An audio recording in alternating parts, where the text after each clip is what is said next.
Number 3. A Case of Identity. "My dear fellow," said Sherlock Holmes, as we sat on either side of the fire in his lodgings at Baker Street, "life is infinitely stranger than anything which the mind of man could invent. We would not dare to conceive the things which are really mere commonplaces of existence. If we could fly out of that window hand in hand, hover over this great city, gently remove the roofs, and peep in at the queer things which are going on, the strange coincidences, the plannings, the cross-purposes, the wonderful chains of events, working through generations and leading to the most outré results, it would make all fiction, with its conventionalities and foreseen conclusions, most stale and unprofitable." "And yet I am not convinced of it," I answered. "The cases which come to light in the papers are as a rule bald enough and vulgar enough. We have in our police reports realism pushed to its extreme limits, and yet the result is, it must be confessed, neither fascinating nor artistic." "A certain selection and discretion must be used in producing a realistic effect," remarked Holmes. "This is wanting in the police report, where more stress is laid, perhaps, upon the platitudes of the magistrate than upon the details which to an observer contain the vital essence of the whole matter. Depend upon it, there is nothing so unnatural as the commonplace." I smiled and shook my head. "I can quite understand your thinking so," I said. "Of course, in your position of unofficial adviser and helper to everybody who is absolutely puzzled, throughout 3 continents, you are brought in contact with all that is strange and bizarre. But here," I picked up the morning paper from the ground, "let us put it to a practical test. Here is the first heading upon which I come: 'A husband's cruelty to his wife.' There is half a column of print, but I know without reading it that it is all perfectly familiar to me. There is, of course, the other woman, the drink, the push, the blow, the bruise, the sympathetic sister or landlady. The crudest of writers could invent nothing more crude." "Indeed, your example is an unfortunate one for your argument," said Holmes, taking the paper and glancing his eye down it. "This is the Dundas separation case, and, as it happens, I was engaged in clearing up some small points in connection with it. The husband was a teetotaler.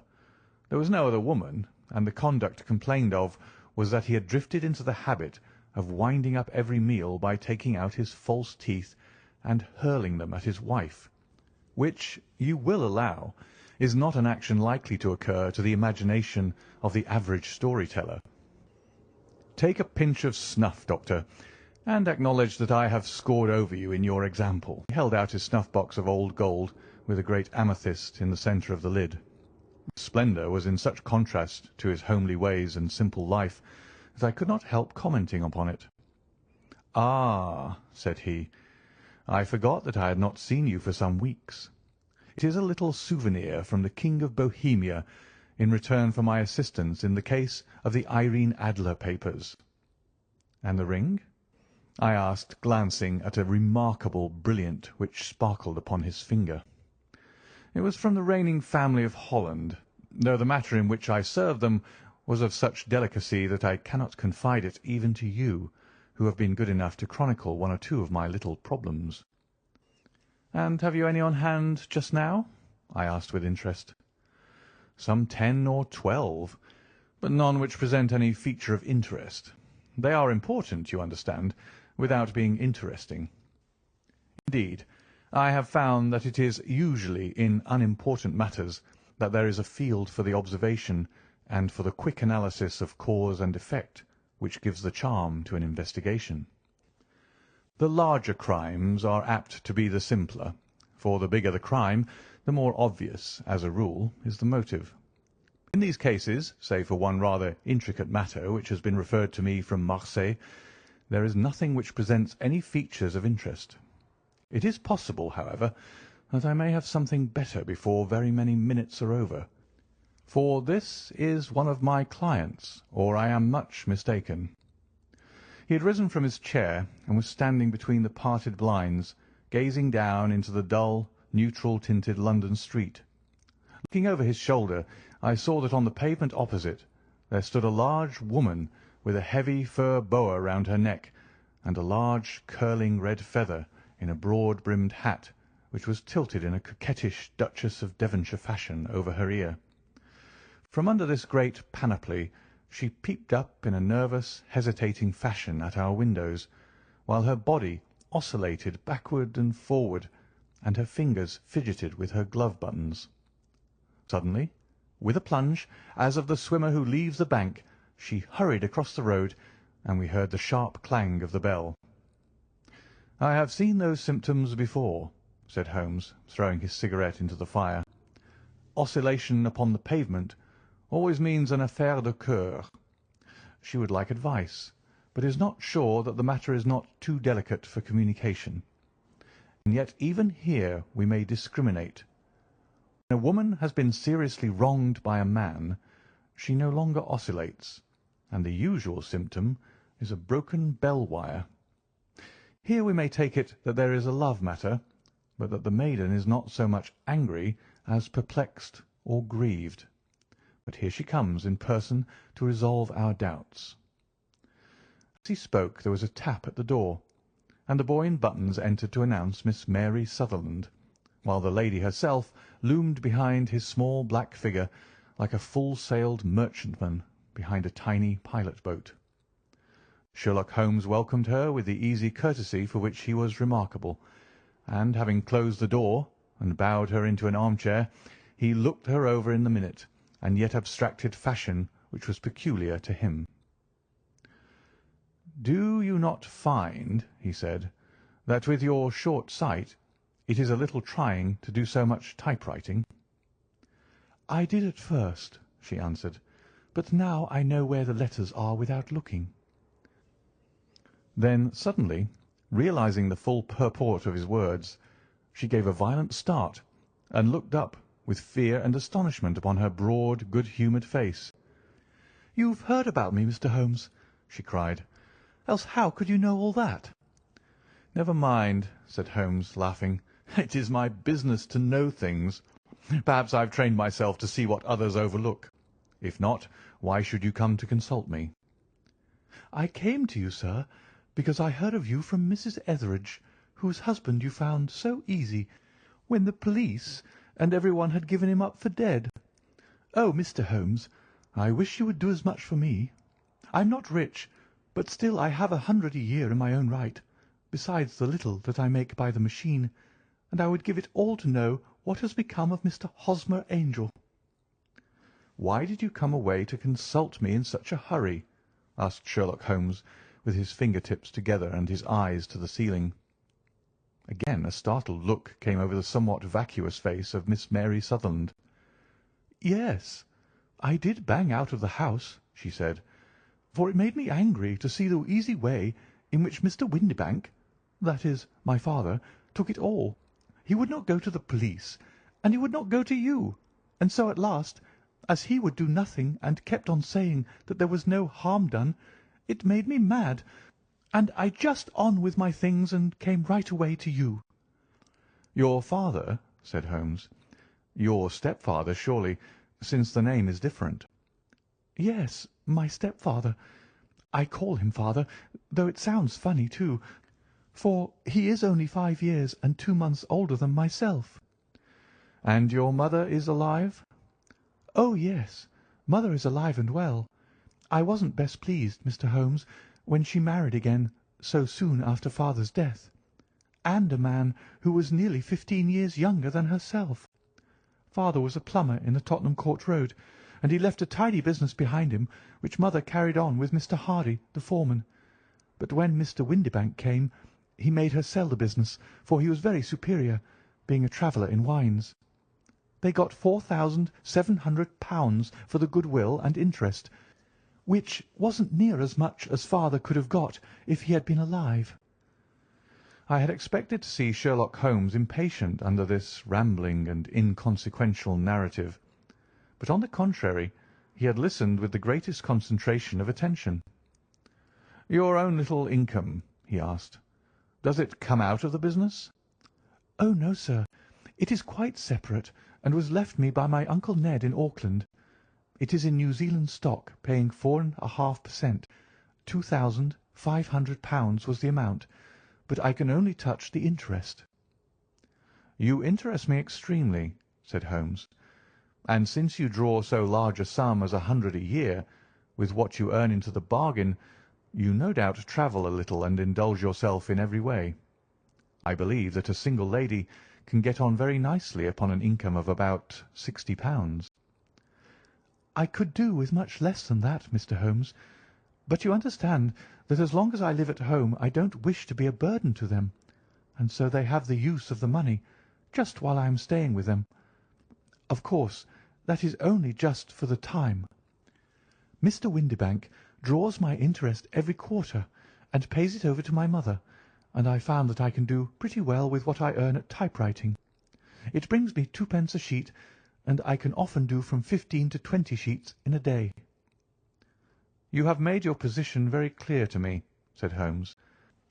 "This is my friend, Dr. Watson, before whom you can speak as freely as before myself. Kindly tell us now all about your connection with Mr. Hosmer Angel." A flush stole over Miss Sutherland's face, and she picked nervously at the fringe of her jacket. "I met him first at the gasfitters' ball," she said. "They used to send father tickets when he was alive, and then afterwards they remembered us and sent them to mother. Mr. Windibank did not wish us to go. He never did wish us to go anywhere. He would get quite mad if I wanted so much as to join a Sunday school treat. But this time I was set on going, and I would go, for what right had he to prevent? He said that folk were not fit for us to know when all father's friends were to be there. And he said that I had nothing fit to wear, when I had my purple plush that I had never so much as taken out of the drawer. At last, when nothing else would do, he went off to France upon the business of the firm. But we went, mother and I, with Mr. Hardy, who used to be our foreman, and it was there I met Mr. Hosmer Angel." "I suppose," said Holmes, "that when Mr. Windibank came back from France he was very annoyed at your having gone to the ball." "Oh, well, he was very good about it. He laughed, I remember, and shrugged his shoulders, and said there was no use denying anything to a woman, for she would have her way." "I see. Then at the gasfitters' ball you met, as I understand, a gentleman called Mr. Hosmer Angel." "Yes, sir. I met him that night, and he called next day to ask if we had got home all safe, and after that we met him. That is to say, Mr. Holmes, I met him twice for walks. But after that father came back again, and Mr. Hosmer Angel could not come to the house any more." "No?" "Well, you know father didn't like anything of the sort. He wouldn't have any visitors if he could help it, and he used to say that a woman should be happy in her own family circle. But then, as I used to say to mother, a woman wants her own circle to begin with, and I had not got mine yet." "But how about Mr. Hosmer Angel? Did he make no attempt to see you?" "Well, father was going off to France again in a week, and Hosmer wrote and said that it would be safer and better not to see each other until he had gone. We could write in the meantime, and he used to write every day. I took the letters in the morning, so there was no need for father to know." "Were you engaged to the gentleman at this time?" "Oh, yes, Mr. Holmes. We were engaged after the first walk that we took. Hosmer, Mr. Angel, was a cashier in an office in Leadenhall Street, and—" "What office?" "That's the worst of it, Mr. Holmes. I don't know." "Where did he live, then?" "He slept on the premises." "And you don't know his address?" "No, except that it was Leadenhall Street." "Where did you address your letters, then?" "To the Leadenhall Street post office, to be left till called for. He said that if they were sent to the office he would be chaffed by all the other clerks about having letters from a lady. So I offered to typewrite them, like he did his, but he wouldn't have that, for he said that when I wrote them they seemed to come from me, but when they were typewritten he always felt that the machine had come between us. That will just show you how fond he was of me, Mr. Holmes, and the little things that he would think of." "It was most suggestive," said Holmes. "It has long been an axiom of mine that the little things are infinitely the most important. Can you remember any other little things about Mr. Hosmer, Angel?" "He was a very shy man, Mr. Holmes. He would rather walk with me in the evening than in the daylight, for he said that he hated to be conspicuous. Very retiring and gentlemanly he was. Even his voice was gentle. He'd had the quinsy and swollen glands when he was young, he told me, and it had left him with a weak throat and a hesitating, whispering fashion of speech. He was always well dressed, very neat and plain, but his eyes were weak, just as mine are, and he wore tinted glasses against the glare." "Well, and what happened when Mr. Windibank, your stepfather, returned to France?" "Mr. Hosmer, Angel, came to the house again and proposed that we should marry before father came back. He was in dreadful earnest, and made me swear with my hands on the Testament that whatever happened I would always be true to him. Mother said he was quite right to make me swear, and that it was a sign of his passion.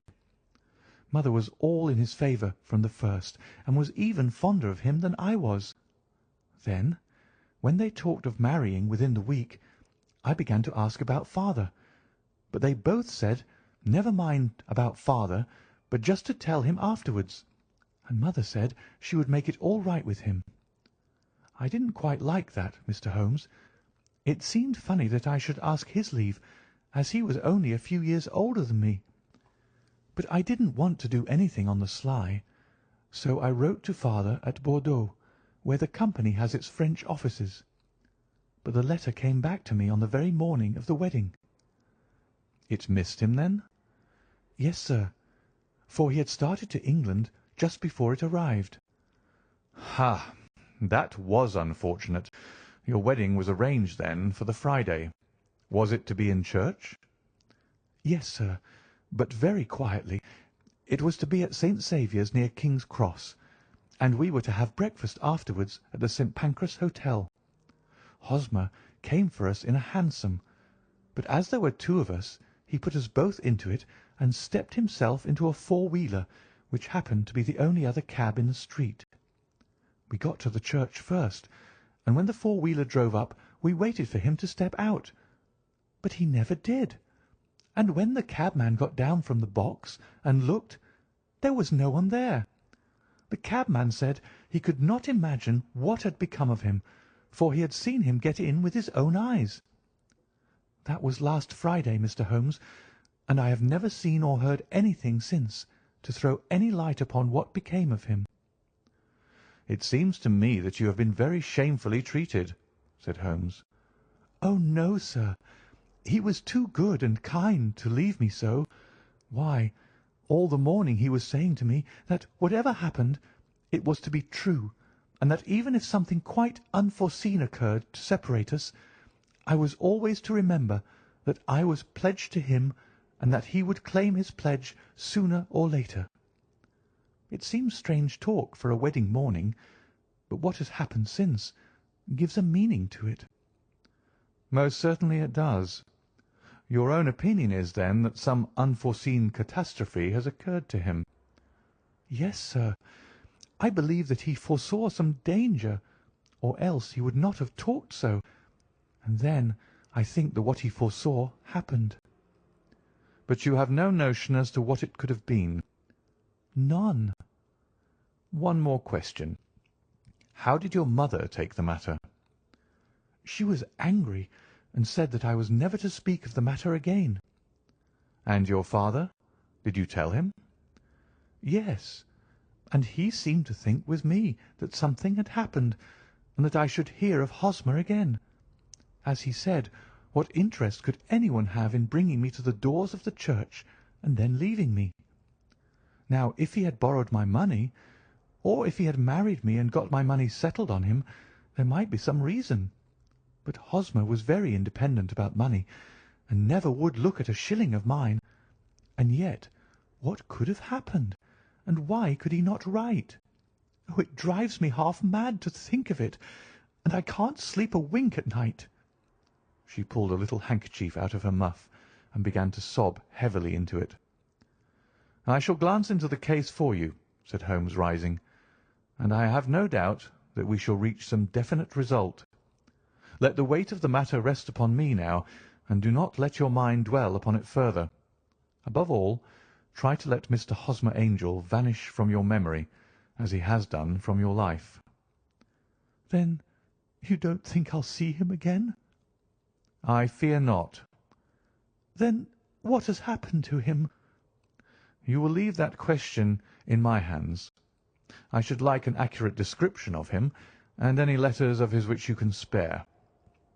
"I advertised for him in last Saturday's Chronicle," said she. "Here is the slip, and here are 4 letters from him." "Thank you. And your address?" "No. 31 Lion Place, Camberwell." "Mr. Angel's address you never had, I understand. Where is your father's place of business?" "He travels for West House and Marbank, the great claret importers of Fenchurch Street." "Thank you. You have made your statement very clearly.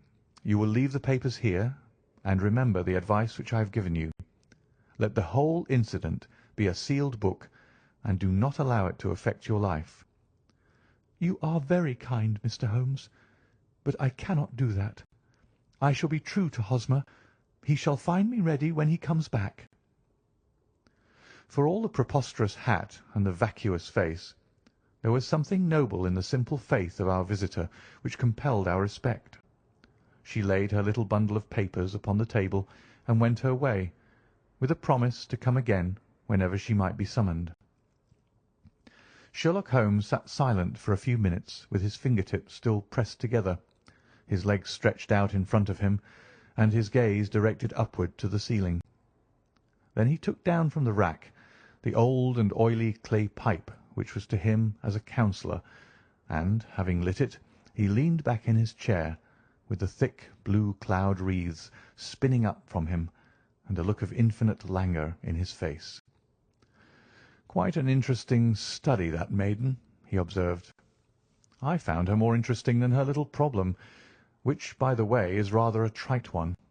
You will find parallel cases if you consult my index.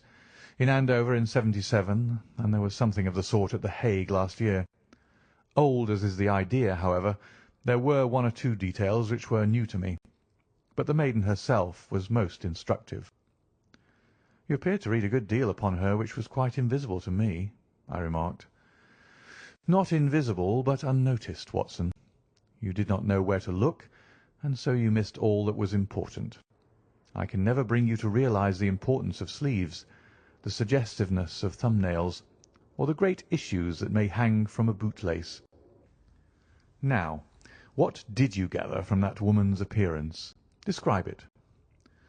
"Well, she had a slate-coloured broad-brimmed straw hat, with a feather of brickish red.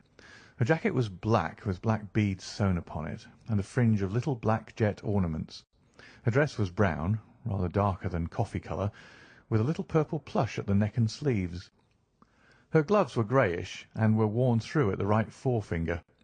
Her boots I didn't observe. She had small round hanging gold earrings, and a general air of being fairly well-to-do in a vulgar, comfortable, easy-going way." Sherlock Holmes clapped his hands softly together and chuckled. "Upon my word, Watson, you are coming along wonderfully. You have really done very well indeed. It is true that you have missed everything of importance, but you have hit upon the method, and you have a quick eye for colour. Never trust to general impressions, my boy, but concentrate yourself upon details. My first glance is always at a woman's sleeve. In a man it is perhaps better first to take the knee of the trouser. As you observe, this woman had plush upon her sleeves, which is a most useful material for showing traces. The double line a little above the wrist, where the typewritist presses against the table, was beautifully defined. The sewing machine of the hand type leaves a similar mark, but only on the left arm, and on the side of it farthest from the thumb, instead of being right across the broadest part, as this was. I then glanced at her face, and observed the dint of a pince-nez at either side of her nose. I ventured a remark upon short sight and typewriting, which seemed to surprise her. It surprised me. But surely it was obvious. I was then much surprised and interested on glancing down to observe that, though the boots which she was wearing were not unlike each other, they were really odd ones, the one having a slightly decorated toe-cap, and the other a plain one. One was buttoned only in the 2 lower buttons out of 5, and the other at the 1st, 3rd, and 5th. Now, when you see that a young lady, otherwise neatly dressed, has come away from home with odd boots, half buttoned, it is no great deduction to say that she came away in a hurry. "And what else?" I asked, keenly interested, as I always was, by my friend's incisive reasoning. "I noted in passing that she had written a note before leaving home, but after being fully dressed. You observed that her right glove was torn at the forefinger, but you did not apparently see that both glove and finger were stained with violet ink. She had written in a hurry, and dipped her pen too deep. It must have been this morning, or the mark would not remain clear upon the finger. All this is amusing, though rather elementary, but I must go back to business, Watson. Would you mind reading me the advertised description of Mr. Hosmer Angel?" I held the little printed slip to the light. "Missing," it said, "on the morning of the 14th, a gentleman named Hosmer Angel, about 5'7" in height, strongly built, sallow complexion, black hair, a little bald in the centre, bushy, black side whiskers and moustache, tinted glasses, slight infirmity of speech, was dressed when last seen in black frock-coat faced with silk, black waistcoat, gold Albert chain, and grey Harris tweed trousers, with brown gaiters over elastic-sided boots. Known to have been employed in an office in Leadenhall Street. Anybody bringing—" "That will do," said Holmes. "As to the letters," he continued, glancing over them, "they are very commonplace. Absolutely no clue in them to Mr. Angel, save that he quotes Balzac once. There is one remarkable point, however, which will no doubt strike you." "They are typewritten," I remarked. "Not only that, but the signature is typewritten. Look at the neat little Hosmer Angel at the bottom. There is a date, you see, but no superscription except Leadenhall Street, which is rather vague. The point about the signature is very suggestive. In fact, we may call it conclusive." "Of what?" "My dear fellow, is it possible you do not see how strongly it bears upon the case?" "I cannot say that I do, unless it were that he wished to be able to deny his signature if an action for breach of promise were instituted." "No, that was not the point. However, I shall write 2 letters, which should settle the matter. One is to a firm in the City, the other is to the young lady's stepfather, Mr. Windibank, asking him whether he could meet us here at 6 o'clock to-morrow evening. It is just as well that we should do business with the male relatives. And now, Doctor, we can do nothing until the answers to those letters come, so we may put our little problem upon the shelf for the interim."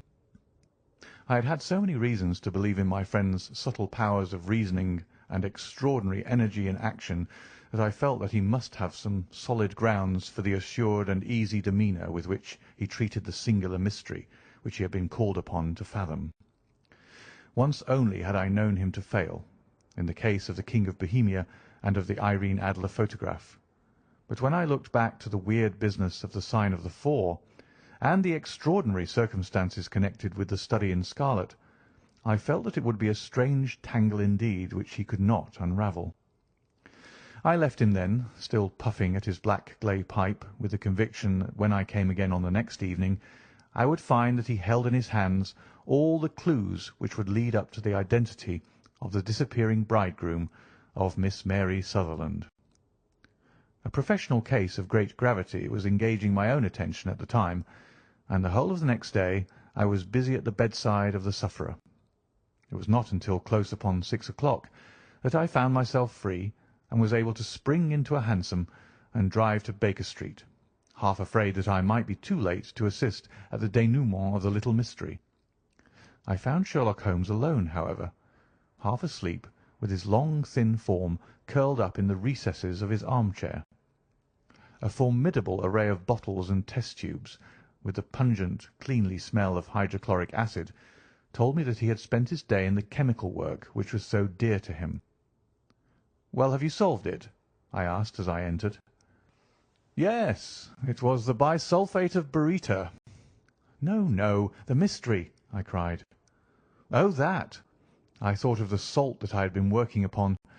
There was never any mystery in the matter, though, as I said yesterday, some of the details are of interest. The only drawback is that there is no law, I fear, that can touch the scoundrel." "Who was he, then, and what was his object in deserting Miss Sutherland?"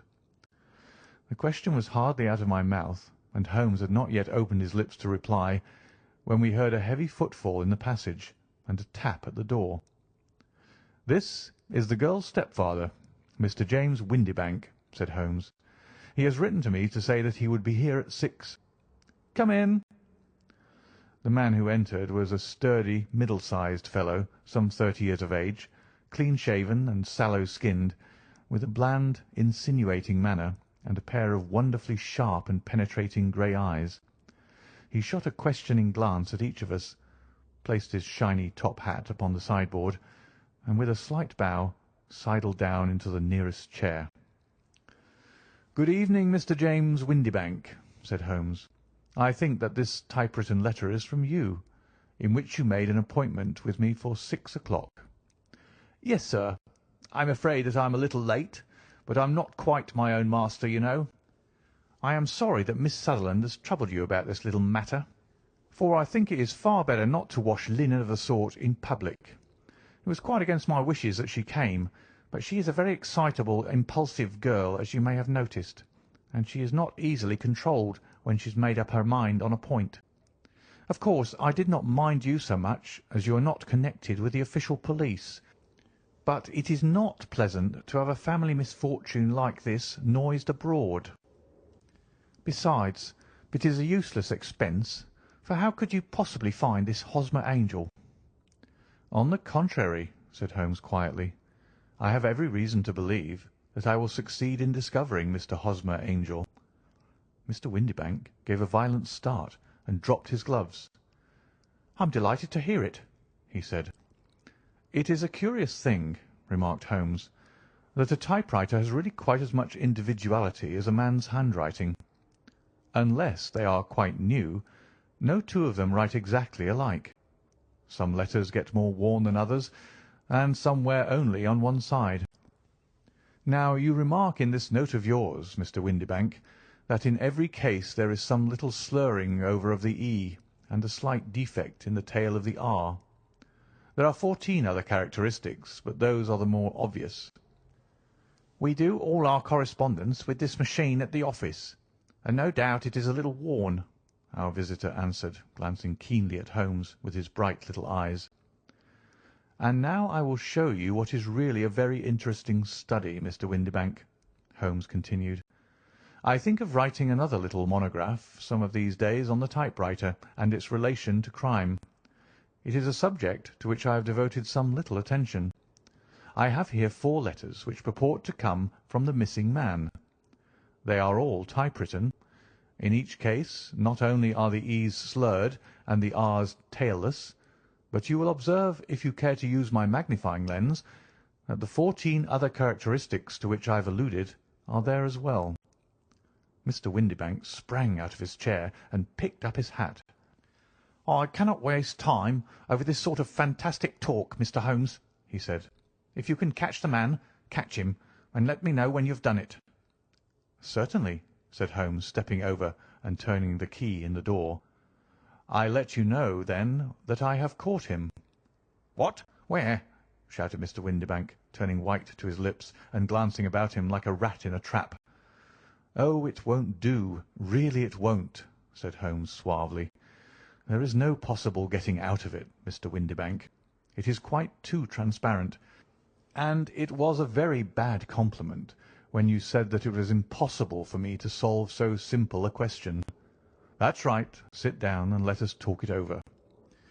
Our visitor collapsed into a chair with a ghastly face and a glitter of moisture on his brow. It's not actionable," he stammered. "I am very much afraid that it is not.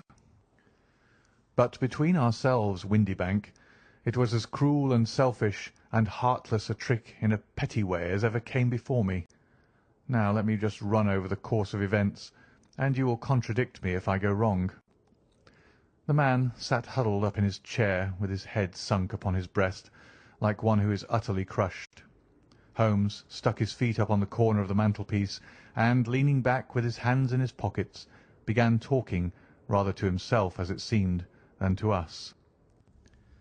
"The man married a woman very much older than himself for her money," said he, "and he enjoyed the use of the money of the daughter as long as she lived with them.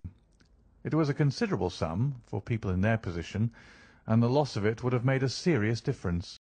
It was worth an effort to preserve it. The daughter was of a good, amiable disposition, but affectionate and warm-hearted in her ways, so that it was evident that with her fair personal advantages and her little income she would not be allowed to remain single long. Now her marriage would mean, of course, the loss of 100 a year. So what does her stepfather do to prevent it? He takes the obvious course of keeping her at home and forbidding her to seek the company of people of her own age. But soon he found that they would not answer for ever. She became restive, insisted upon her rights, and finally announced her positive intention of going to a certain ball. What does her clever stepfather do then? He conceives an idea more creditable to his head than to his heart. With the connivance and assistance of his wife, he disguised himself, covered those keen eyes with tinted glasses, masked the face with a moustache and a pair of bushy whiskers, sunk that clear voice into an insinuating whisper, and doubly secure on account of the girl's short sight, he appears as Mr. Hosmer Angel, and keeps off other lovers by making love himself. "It was only a joke at first," groaned our visitor. "We never thought that she would have been so carried away." "Very likely not. However that may be, the young lady was very decidedly carried away, and having quite made up her mind that her stepfather was in France, the suspicion of treachery never for an instant entered her mind. She was flattered by the gentleman's attentions, and the effect was increased by the loudly expressed admiration of her mother. Then Mr. Angel began to call, for it was obvious that the matter should be pushed as far as it would go if a real effect were to be produced. There were meetings, and an engagement which would finally secure the girl's affections from turning towards anyone else. But the deception could not be kept up for ever. These pretended journeys to France were rather cumbrous. The thing to do was clearly to bring the business to an end in such a dramatic manner that it would leave a permanent impression upon the young lady's mind, and prevent her from looking upon any other suitor for some time to come. Hence those vows of fidelity exacted upon a testament, and hence also the allusions to a possibility of something happening on the very morning of the wedding. James Windibank wished Miss Sutherland to be so bound to Hosmer Angel, and so uncertain as to his fate, that for 10 years to come, at any rate, she would not listen to another man.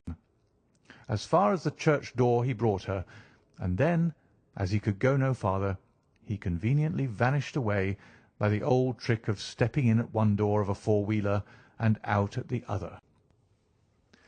I think that was the chain of events, Mr. Windibank." Our visitor had recovered something of his assurance while Holmes had been talking, and he rose from his chair now with a cold sneer upon his pale face. "It may be so, or it may not, Mr. Holmes," said he. "But if you are so very sharp, you ought to be sharp enough to know that it is you who are breaking the law now, and not me. I have done nothing actionable from the first, but as long as you keep that door locked, you lay yourself open to an action for assault and illegal constraint." "The law cannot, as you say, touch you," said Holmes, unlocking and throwing open the door. "Yet there never was a man who deserved punishment more. If the young lady has a brother or a friend, he ought to lay a whip across your shoulders, by Jove," he continued, flushing up at the sight of the bitter sneer upon the man's face. "It is not part of my duties to my client, but here's a hunting crop handy, and I think I shall just treat myself to—" He took 2 swift steps to the whip, but before he could grasp it there was a wild clatter of steps upon the stairs, The heavy hall door banged, and from the window we could see Mr. James Windibank running at the top of his speed down the road. "There's a cold-blooded scoundrel," said Holmes, laughing as he threw himself down into his chair once more. "That fellow will rise from crime to crime until he does something very bad and ends on a gallows. The case has, in some respects, been not entirely devoid of interest." "I cannot now entirely see all the steps of your reasoning," I remarked. "Well, of course, it was obvious from the first that this Mr. Hosmer Angel must have some strong object for his curious conduct, and it was equally clear that the only man who really profited by the incident, as far as we could see, was the stepfather. Then the fact that the two men were never together, but that the one always appeared when the other was away, was suggestive.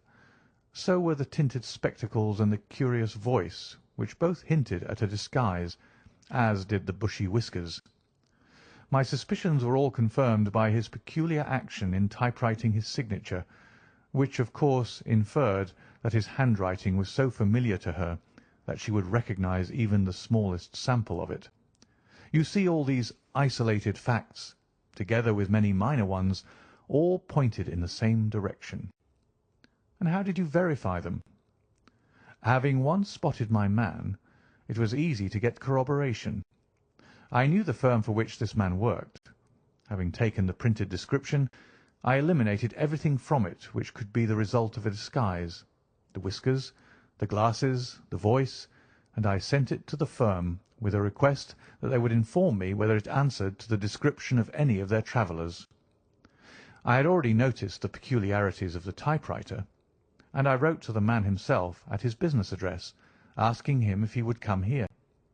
As I expected, his reply was typewritten and revealed the same trivial but characteristic defects. The same post brought me a letter from Westhouse and Marbank of Fenchurch Street to say that the description tallied in every respect with that of their employee, James Windibank." "And Miss Sutherland?" "If I tell her, she will not believe me. You may remember the old Persian saying, 'There is danger for him who taketh the tiger cub, and danger also for whoso snatches a delusion from a woman.' There is as much sense in Hafiz as in Horace, and as much knowledge of the world." End of A Case of Identity.